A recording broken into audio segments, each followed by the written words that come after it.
भारत के जो लोग थे उन्होंने अपनी कल्चरल डाइवर्सिटी को अडॉप्ट करके इवॉल्व किया था। यानी वो क्या थे? वो वहां के नेटिव लोग थे। इसको क्या बोला जाता है? नेटिव लोग। भारत की संस्कृति कैसी है? नेटिव है। और भारत की संस्कृति क्या है? भारत की संस्कृति प्लूरिज्म की है। कौन सी? प्लूरिज्म, बहुलतावादी। तो भारत की जो संस्कृति है, भारत का जो कल्चर है, अब समझे, वो कहां से निकली? भारत की जलवायु से। अब समझते जाना।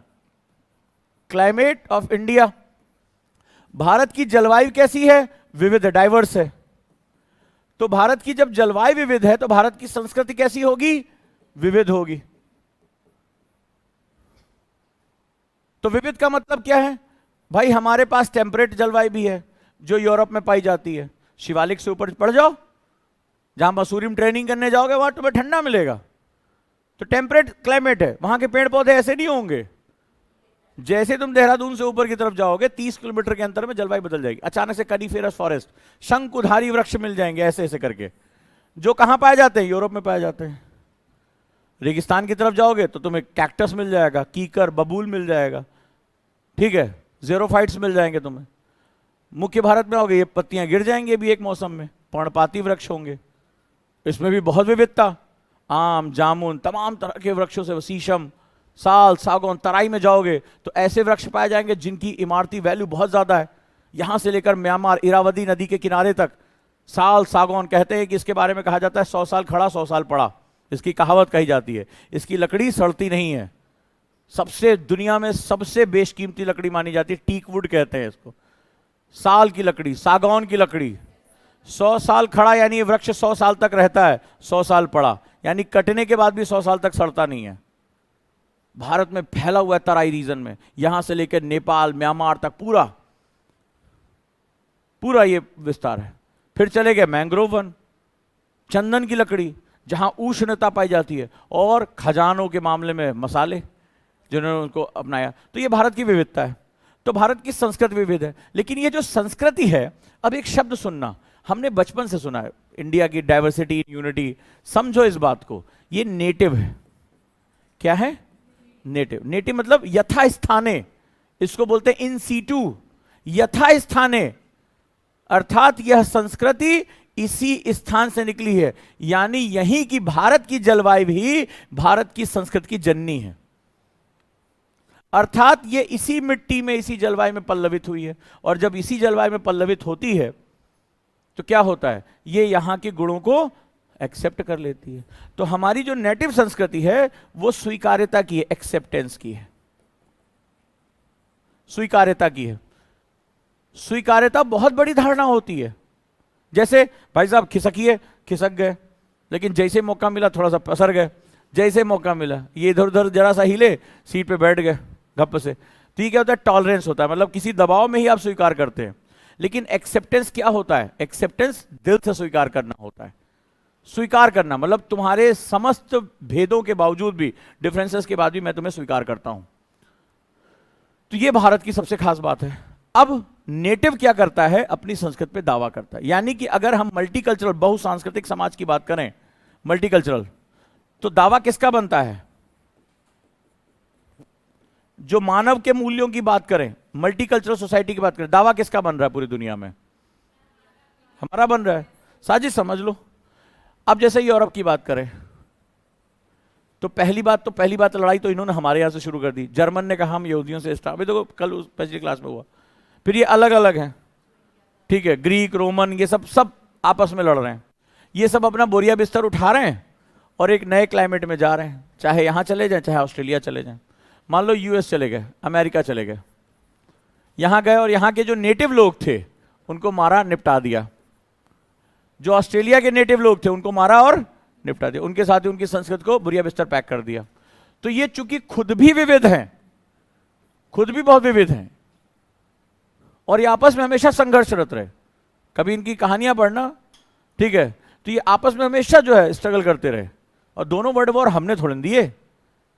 दोनों वर्ल्ड वॉर कहां हुए? उसको वर्ल्ड वॉर पहले बात तो कहा किसने? हम तो नहीं गए थे लड़ने, ना हमने शुरुआत किया। वो देखो यूरोप पिद्दी भर का है, पिद्दी भर का है, लेकिन पूरी दुनिया का सबसे ज्यादा माल मसाला और पूरी दुनिया की जान खा गया वो। दूसरे विश्व युद्ध में 7 करोड़ लोग मारे गए थे, 7 करोड़ लोग। ठीक है, कहां हुए दोनों विश्व युद्ध?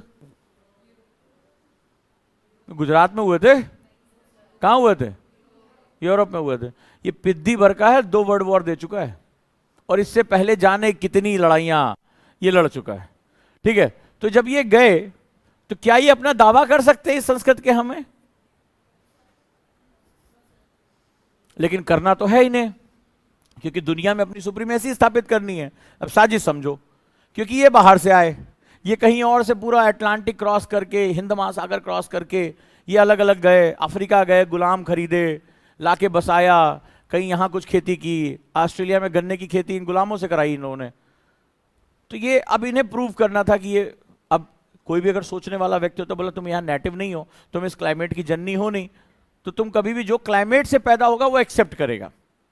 ये बात ध्यान रखना, नेचर का नियम है, प्रकृति सबके लिए बराबर है, कि जो जिस क्लाइमेट में हुआ है वो एक्सेप्ट करेगा, स्वीकार करेगा। ठीक है, जो बाहर से आया है वो टॉलरेंस और इंटॉलरेंट होगा। जैसे कई बार तुमने सुना होगा कि एलियन स्पेसीज आ गई, कुछ ऐसे पेड़ पौधे आ गए जैसे गाजर घास। तो गाजर घास हमारी नहीं है, अमेरिका से आई है। तो क्या होता है, गांव में तुमने देखा होगा अचानक से गेहूं के फसलों के साथ वो फैलती चली जाती है, उसके ऊपर कोई कीटनाशक असर नहीं करता है, और वो जहां जाती है वो जमीन की सारा पोषण खींच लेती है, क्योंकि वो हमारा नेटिव नहीं है। अभी हाल ही में रिपोर्ट आई कि इन वजह से बहुत ज्यादा प्रकृति का विनाश होता है, बहुत ज्यादा नेचर का लॉस होता है। तो जो नेटिव नहीं है वो कभी भी उस क्लाइमेट को एक्सेप्ट नहीं कर पाएगा। अब इस हिसाब से सुपीरियर कौन है दुनिया को? ज्ञान, सहिष्णुता, स्वीकार्यता, मानवता, ये बताने का राइट किसके पास है? नेचुरल राइट किसके पास है? अब यही बात उन लोगों ने कही कि भाई सभ्यता की जननी भारत। बोले संस्कृत में इतनी विविधता कहां है? भारत। लेकिन कुछ होने जा रहा है, ये जो चीज है इनकी सुप्रीमेसी को खत्म कर देगा। अब इन्हें अपनी सुप्रीमेसी स्टैब्लिश करनी है, तो ये खुद कहीं बाहर से आए, तो इनको भी तो ये तय करना था कि भारत की जो महानता है, भारत की जो सभ्यता है, वो वहां के अपने लोगों की नहीं है। और ये भी बताना था कि जो वहां के नेटिव लोग हैं वो दलित हैं, वो द्रवित हैं, वो मारे गए हैं। तो उन्होंने एक फॉल्ट लाइन पैदा की, आर्यन इन्वेजन थ्योरी। समझ में आया? और भारत में ही विभाजन बना रहे, इसीलिए चूंकि ये एबॉरिजिन वर्ड इनका था, क्योंकि ये दूसरे की जगह जाकर उसका शोषण करते थे। तो एबॉरिजिन, जैसे ऑस्ट्रेलिया के मूल निवासियों को क्या कहा जाता है? एबॉरिजिन। अमेरिका के रेड इंडियंस। तो उन्होंने जाके वहां के लोगों का सफाया किया। अब जब सफाया किया तो उन्हें यह थ्योरी भारत में भी देनी थी, क्योंकि इस हिसाब से भारत तो सुप्रीमेसी में, भारत जो कहेगा वही सच्चाई है, क्योंकि भारत की संस्कृति महानतम है। अब उस महानतम संस्कृत को नीचे करके दिखाना है, तो पहले तो यह प्रूव करना है, जैसे हम यूरोप से आए हैं, सभ्यता की जननी भारत नहीं यूरोप है।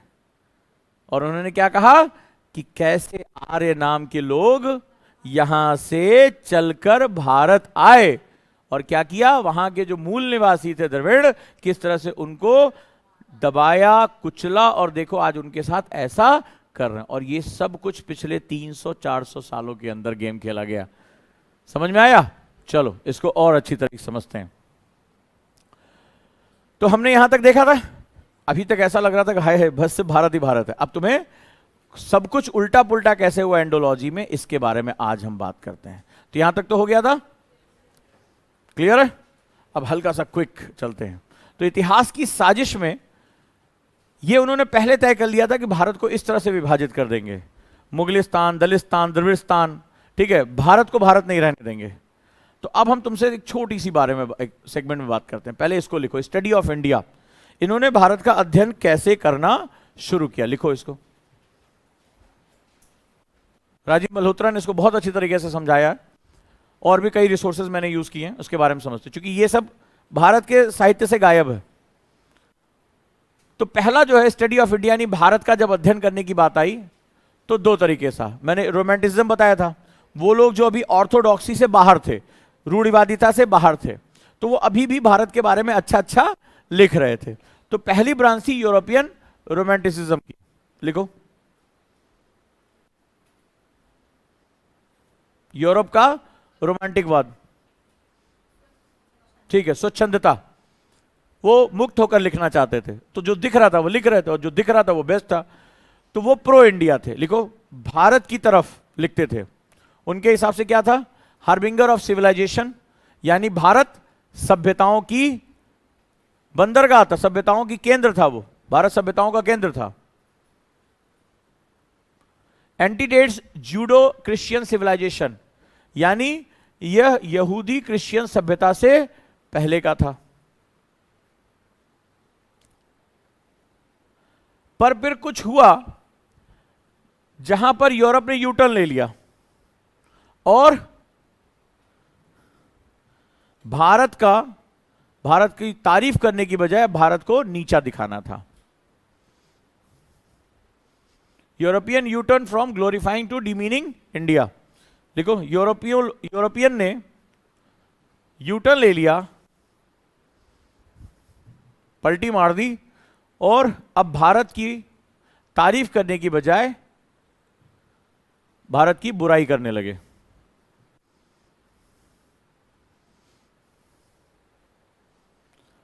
मूल सिद्धांत समझ में आया कि ऑन पेपर इस बहुसांस्कृतिक समाज, इस प्लूरिस्टिक बहुलतावादी समाज के असली दावेदार कौन है? हम भारतीय, क्योंकि हम अपनी ही क्लाइमेट में पनपे, और जो अपने ही क्लाइमेट में जो संस्कृति पनपती है वो इन सीटू संस्कृति होती है। तो हमारी संस्कृति कैसी है? In situ. हम कहीं बाहर से कुछ नहीं लेकर आए, हम इतने ताकतवर थे कि हमने संसार को दिया, चाहे हमारी भाषा हो, चाहे हमारे रीति रिवाज हो। और ये तभी हो सकता है जब वो संस्कृति स्वीकार्यता आधारित हो, कि मैं तुम्हें तुम्हारी समस्त विविधताओं के साथ स्वीकार करता हूं। तुम्हारा खान पान क्या है, पूजा पद्धति क्या है। इसीलिए जब तुम भारत में वैदिक कल्चर के साथ आगे बढ़ोगे तो तुम पाओगे कि यहां पर ईश्वर की भी पूजा है और अनीश्वर भी है, यानी ईश्वर यहां साक्षात रूप में भी है और ईश्वर यहां पे निर्गुण भी है, रूप ही नहीं है। तो संसार में जो भी तुम विविधता पाना चाहोगे, ईश्वर यहां द्वैत भी हैं, अद्वैत भी हैं, विशिष्ट द्वैत भी हैं, विशिष्टा विशिष्ट द्वैत भी हैं। इतनी धाराएं हैं, क्योंकि ये धाराएं बहती क्यों हैं? जब तुमसे कहा जाता है कि Indian society is pluralistic society, India has a core nature pluralistic है, कई बार तुमने विदेशियों के मुंह से सुना होगा प्लूरिस्टिक सोसाइटी, यानी बहुलतावादी दृष्टिकोण। तो हमने कहा कि मानवता हमारे कोर में है, ह्यूमैनिटी हमारे कोर में, और मानव को आगे बढ़ने के लिए अलग अलग चीजों की जरूरत पड़ती है। तो इसीलिए हमने क्या किया? विविधता को एक्सपेंड कर दिया। अब देखो जरा, यहां कहानी शुरू हुई जर्मन आइडेंटिटी। मैंने कहा ना, यूरोपियन के पास अपना ओरिजिनल कुछ नहीं था, ये आपस में ही लड़ने लगे। तो उस समय यहूदी और क्रिश्चियनिटी और इस्लाम, ये तीन ऐसे धर्म हैं या रिलीजन है, जिसको धर्म नहीं कहूंगा, रिलीजन कहूंगा, जो अब्राहमिक है, मतलब ये इनका कोर जो है जेरूसलम के पास है। ठीक है, इन तीनों की उत्पत्ति अलग अलग समय पे हुई। ठीक है, समय के साथ हमेशा कुछ ना कुछ नई धाराएं संसार में आती रहती हैं, वहां पर भी हुआ। लेकिन अभी जो ये समय काल है, उस समय इस्लाम अभी अरब में है और इस्लाम अपने क्षेत्र के अंदर है। लेकिन जो क्रिश्चियनिटी है, वो रोमन साम्राज्य ने सबसे पहले, एक ऐसा साम्राज्य था रोमन एम्पायर, जिसने क्रिश्चियनिटी को ऑफिशियल बना लिया, और हमें सेकुलरिज्म का ज्ञान ये देते हैं, ऑफिशियल बना लिया। और वहीं पर एक और धर्म था जुडाइज्म, यानी यहूदी, वो भी कहां से आया? वो भी उसी क्षेत्र से आया। तो इन दोनों के बीच में सुप्रीमेसी की लड़ाई शुरू होनी चली गई।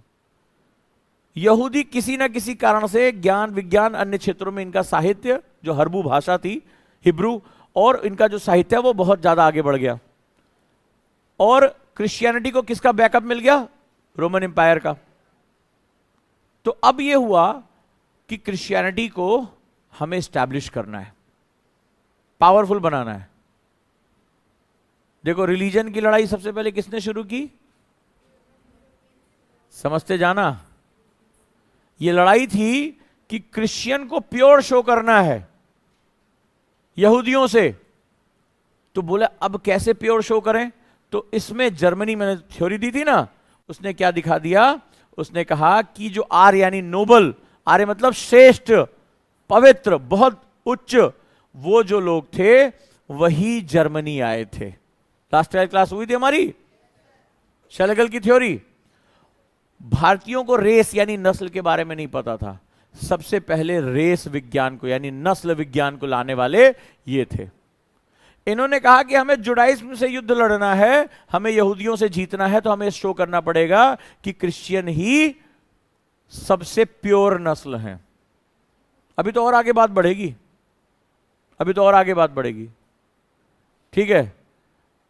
आर्यन क्राइस्ट का थ्योरी आ जाएगी, अभी देखते जाओ क्या क्या होने जा रहा है।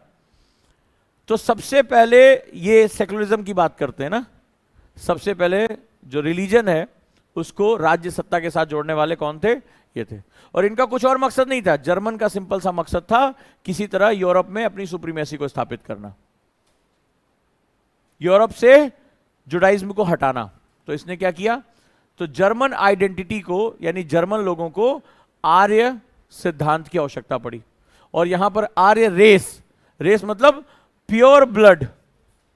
आगे चलकर तुम देखोगे इसका कितना बड़ा दुरुपयोग उन्होंने किया। और देखते जाना, आगे कभी कोई मिले इस तरह से बात करने वाला तो उसके मुंह पे मारना, लेकिन हाथ से मत ना, हाथ गंदे हो जाएंगे, ठीक है। अभी देखते जाओ क्या क्या ये जघन्य अपराध करेंगे।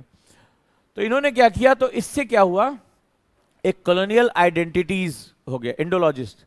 अब ये उपनिवेशी थे, इनको संसार में अपना शासन आगे बढ़ाना था, ठीक है। उस दौरान क्या हुआ, यूरोप के पास रिसोर्स नहीं थे। देखो जलवायु कई बार कई महत्वपूर्ण चीजों का कारण बन जाती है, और जलवायु भी कई बार आपकी बर्बादी का भी कारण बनती है। भारत में जो लोगों के पास इतना धन धान्य था, ज्ञान विज्ञान विद्या, कि हम कंफर्ट हो गए थे और हमने क्या किया, अपना उन्नति करना बंद कर दिया। यूरोप के जो लोग थे, जैसे पुर्तगीज, एक्चुअली कहा जाए तो समुद्री डाकुओं का ही देश था एक तरह से। तमाम यूरोपीय, उनके पास वो क्या था, भिड़ते लड़ते, उनके पास रिसोर्सेज नहीं थे। तो इस लड़ाई के दौरान उनका जो नौसेना थी वो बहुत ताकतवर होती चली गई, क्योंकि उन्हें आपस में सर्वाइवल करना था। और समुद्र मार्ग पे वो दूर दूर जाने लगे, लड़ाइयां लड़ने लगे, और वहीं पर रेनासा हो गया। तो रेनासा में जितना भी अंधकार था वो खत्म हो गया उनका। जो जैसे पहले था कि माना जाता था कि आप समुद्र में दूर तक नहीं जा सकते, क्यों, क्योंकि पाताल है, आप डूब से डूब जाओगे, तो इसीलिए नहीं जाने देते थे। तो मैगडेलन ने जब निकला अपनी जहाज को लेकर, तो उसने बताया देखो दुनिया गोल है और हम जा सकते हैं, कोई पाताल वाताल नहीं है। तो इन लोगों ने वो क्या किया, अपनी सर्वाइवल के लिए उन्होंने ये सब काम करना शुरू कर दिया। तो कॉलोनियल जो है आइडियोलॉजिस्ट आ गए और उन्होंने आर्य सिद्धांत को स्थापित किया। तो पहला मकसद ये था, पहला यूरोप में, ध्यान से सुनो, यूरोप में ये था कि जर्मन सुपीरियर है, इसीलिए उन्होंने किससे बेस लिया, आर्यों से, कि देखो प्योर नस्ल है, इंडिया से निकले, लास्ट क्लास में बताया था, और यहां पहुंचे और ऐसा ऐसा हो गया। पहला तो उन्होंने काम यह किया। दूसरा, उन्होंने नस्ल का सिद्धांत दे दिया। तीसरा, उनको यह समझ में आया, जब उनको लगा कि भारत की जमीन सोने चांदी से भरी हुई है, स्किल है, सब कुछ है, रिसोर्स है, तो इस देश पर कब्जा करना है, ठीक है, कॉलोनीज बसानी। अब इसकी कहानी तो मैं बताऊंगा। तो उन्होंने हमेशा ध्यान रखना कि राज्य रिलीजन का हमेशा प्रयोग शक्ति प्राप्त करने के लिए करता है, यही पुराना सिद्धांत है। जो स्टेट होता है, जो सरकार होती है, हमेशा रिलीजन को यूज करती है पावर को इनहेंस करने के लिए, हमेशा, ये नियम याद रखना। तो अब ये यूरोपियन आपस में लड़ रहे हैं।